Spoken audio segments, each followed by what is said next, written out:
Hey guys, Happy New Year. I hope all of you have set some great intentions and are already making progress on those goals. We're not going to talk about intentions today. We might do that in a few weeks, though I have a lot to say about that, of course. But today we're actually going to talk about being in a fog or depression in a haze and how to get out of that. I really want to focus a lot about just general wellness, not just the physical aspect, because it's really, this whole physical practice and getting intimate with the body it is a very intimate experience and gives you an opportunity to, have more peace of mind and frankly, this Western culture isn't very conducive to that. We're just push, push, push, and press, press, press, compete, compete, compete, and there's not a lot of wellness going on. And I'm glad that we've had such an opportunity to do the physical fitness stuff, and I also want to start implementing for you guys a lot more health and wellness stuff, which is what I've been interested in for a long time as well, and we're starting to open up that venue. So one of the things that I really wanted to focus on right off the bat, I know I struggle with this, and I struggled with this, probably an episode of this just a week ago. And it's being in that foggy haze, that lull, that low energy, kind of flat tire feeling. Seasonal affective disorder, if you're here in New England, is prevalent right now too. So, just that depressed feeling where you don't seem to get a lot done. You're rather lethargic. It's really that lethargy that's so stagnant. So I wanted to talk about how to get over that and also how to work with that. And both from a physical and a mental aspect. To start, think of the mind as water. Water, when it's flowing in its natural state, is beautiful and has its ebb and flow, and though it's always changing and moving, it has a consistent identity as water. Our mind and our body should be this way as well. However, if water sits for too long, it stagnates and it turns into mold. Which is the same thing that happens to our body in a way, and our mind in a way. If we sit and we get stuck in one thing, we get stuck in a rut, we just stagnate, and that's a crappy feeling, and nobody wants to be there. So one way to get over that is stimulation. I really push full body, very diverse type of workouts. Even if you do spread out into, split body parts, it's important that you do work out the whole body and not just tight motions and, or not just big motions, but everything, expansive motions, contractive motions, everything. One requirement in exercise is that you sweat every session. Some of us sweat more than others, but you should be perspiring to some level. Also, again, the creative, dynamic and diverse exercise regime. For this reason, we love yoga. Our boot camps are great. They're very diverse. You're moving around all over the place, and you're working hard and you're sweating, as you would in a good yoga class. And also, a personal training regime like we do in the studio, or some other type of strength training regime, if you can pull it together on your own, where you're really getting a creative influence of exercises and really pulling the body through a dynamic span and range. So when you're stuck in this stagnant state, this lethargy state, it's best to first look at your base needs. Have you been getting enough sleep? And if that's fine, then how's your diet? And then, when you're looking at your diet, don't just look at the calories, and don't even just look at the macro or micronutrients. Not only does the protein and carb and how many calories, not only does all that matter, yes, that will all help to ultimately build your physique aesthetically, but that doesn't mean that you're shaped well internally or energetically or spiritually. So as far as food goes, there's eating well, and then there's eating good. Eating good is basically you have the proper caloric balance in order to appropriately acquire a desired physique or aesthetic.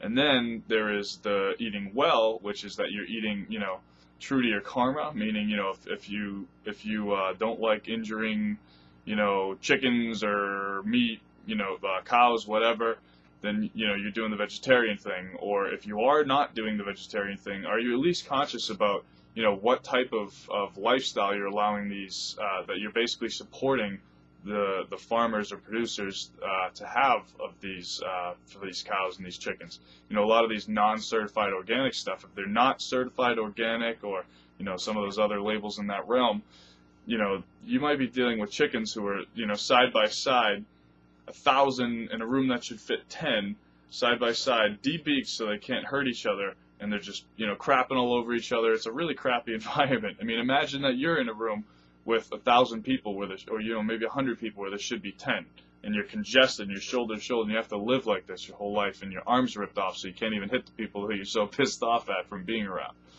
So that karma is passed on to you. So if you're not eating organic, if you are eating chicken and, you know, steak and whatever, that's fine, but try to eat organic, because basically it stores as cholesterol. That stress, that cortisol, it stores as cholesterol in the body, and when you take that on, when you eat it, you take on their cholesterol. So you really do directly own the karma of the experience, the life of the you know, the animal that you're eating. So eating green, you know, eating a lot of like fruits and vegetables and the high energy stuff, that's eating well. You know, so you want to eat good, meaning you have the right caloric balance, and you want to eat well, meaning, you know, you're eating healthy, basically.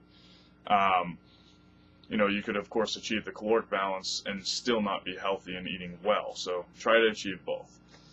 So that's, you know, one way to get out of the funk. Is sometimes, again, it's just chemical. You haven't slept enough, and you haven't, you know, or you've slept too much, or you know, you're not eating well. And then the other thing, like I said, is the exercise and being diverse and all over the place. You know, moving the body, contracting the body.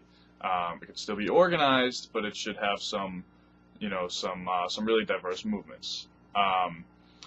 And from the mental aspect too, it is important to also consider the fact that there really might be some insight there. Maybe you're slowing down and having an opportunity to really look at what's important to you. For instance, we had some very heavy staff rearrangement, you know, over the past few months that, for me, represented a huge change that I needed to make in the way that I identify my role in the business, and it was very hard for me to adjust to. And in fact, that is probably the end of the lull that I'm getting over, is the period of needing to reevaluate and critically, you know, find my path. Chronic depression is often, you know, suggested to be, you know, not having that person needing to discover a path and not having, you know, a path for themselves right now, and where they can move next. And it's really hard to be motivated to go somewhere if you don't know where the hell you're going.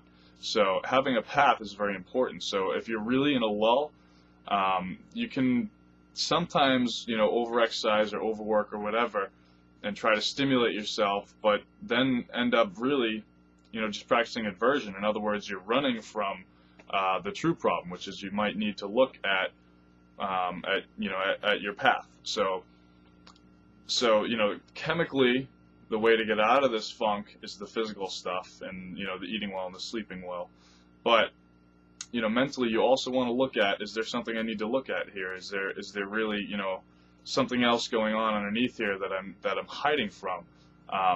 And you know, signs get louder and louder until we listen to them. So eventually, we can end up in a depression if we don't end up paying attention to what changes really need to be made. A good way to find what changes really need to be made is to, you know, if you do the meditation thing, or if you're willing to try the meditation thing, just sit there and let your thoughts pass, close your eyes, just breathe, just be with the breath, and you'll see a lot of things surface, and just let them go. And you can really, you know, start to be aware of what comes up for you, for, you know, what you might be motivated to change in your life, or the path that you might want to take. Also, being around good company and, you know, high-spirited people, you know, people who lift you up, that is super important at you know, a time when you're in a lull or funk. And also, they might help you, you know, if you're good at conversing with these people, they might help you lift out of that lull by, you know, getting a better idea of your path and where you want to go. So that's my little scoop from what I've really, you know, delved into with the whole funk thing and getting out of it, and what I've exercised in order to get out of that. So I hope it helps somebody out there, or maybe a few of you. Any questions, comments, concerns, please email, contact me in any other way you'd like, or I'll see a lot of you around. And comment on the videos, because we need some comments, because so far it's just posted on YouTube and then it sits there in outer space. So I hope you all had a great New Year's, and I look forward to having a great 2012 with all of you.